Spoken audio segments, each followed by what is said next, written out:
everybody, it's Ben again. So this week for our Searing Saturday segment, it's actually coming from an idea that we got from a comment that we got on social media. So somebody asked, when we were talking about cooking grates last week, what's conductive heat? What is conduction? What's going on inside my grill when that heat's being transferred from my cooking grates to my food? So we're going to go through conduction, but we're also going to go through convection and radiation as well, because there are three core principles that are happening inside your grill when you're cooking. So right now behind me, because it's much better to visualize this with a live flame, I've got some different components of the grills turned on so that we can see exactly what's happening. So like I said, there's three different things that can happen when you're cooking. You've got conduction, convection, and radiation. We'll start with conduction because that's basically where this came from cooking grates. So when you're cooking on your cooking grates, they work like a battery. They get charged up with lots of energy. And that energy basically gets stored there as long as it's being replaced, waiting to transfer it to something else. So waiting to conduct that energy through to something else. Now those cooking grates, as they get charged up, because they're getting charged up with the energy that's coming off of your burners that are generating all of that heat, they're getting charged up with that heat energy. They're radiating it themselves. So there's some radiation coming off of them. But the conductive part comes in when you take that steak or that chicken or those chicken wings or that burger and you slap them down on top of the cooking grate and they start transferring that heat. They start transferring all that stored energy. So science class, all of those molecules on the inside that are moving very quickly on the inside of the cooking grate are now transferring their heat energy through to your steak. So when you look at the steak and you see that iconic sear mark, that sear mark is actually a burn mark because there's so much energy stored in the cooking grates that it's easy for them to directly transfer them to the steak.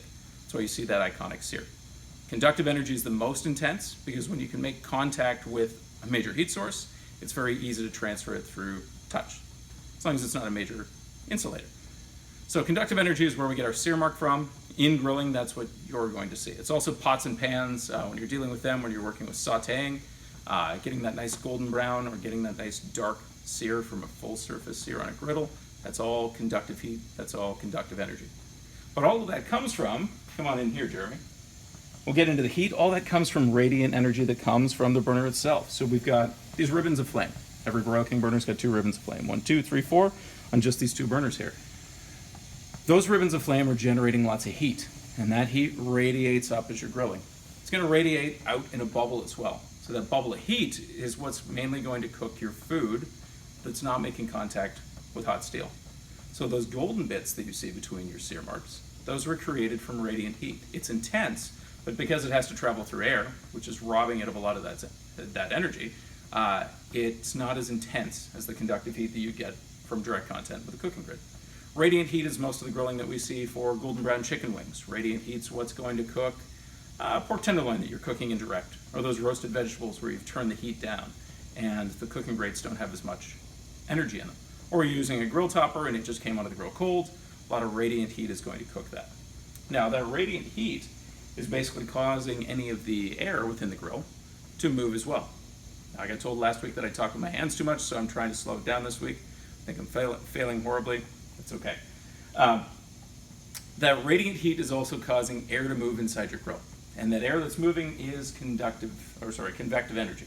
So as that radiant heat causes the air above it to rise, that air rises up and it basically hits the top of the cook box.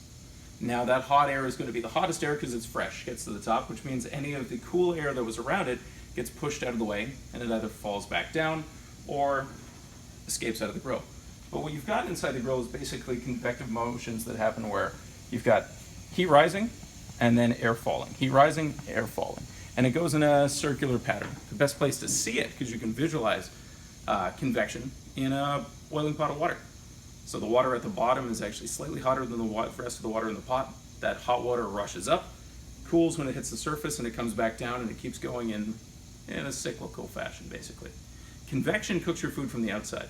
So the golden brown that you see on your chicken is caused by two things.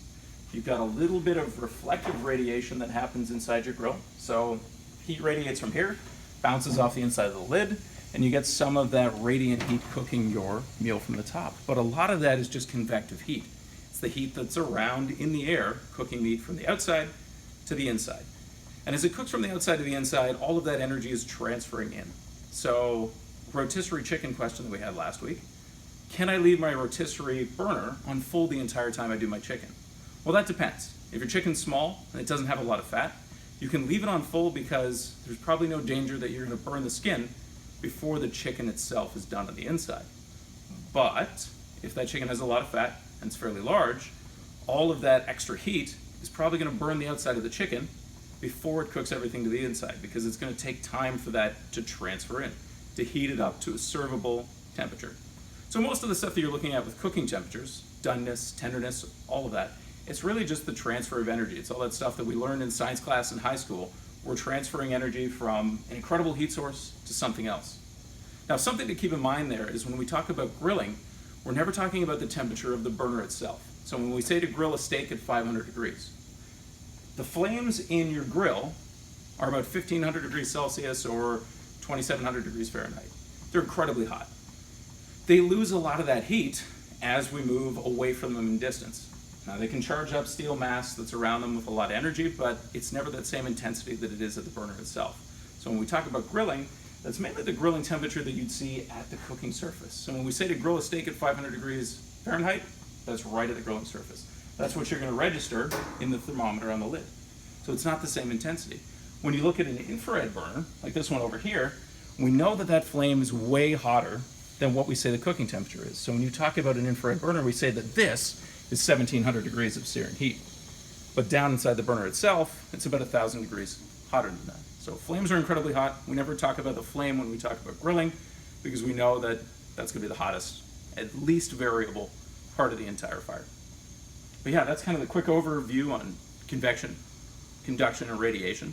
If you've got any questions on this or any other food science questions, ask them. We've got a lot of great resources that we can share. Like I said, I'm Ben Street. I'm the culinary director here at Broil King, and this is Searing Saturdays. So thanks a lot for watching. I'll see you next time.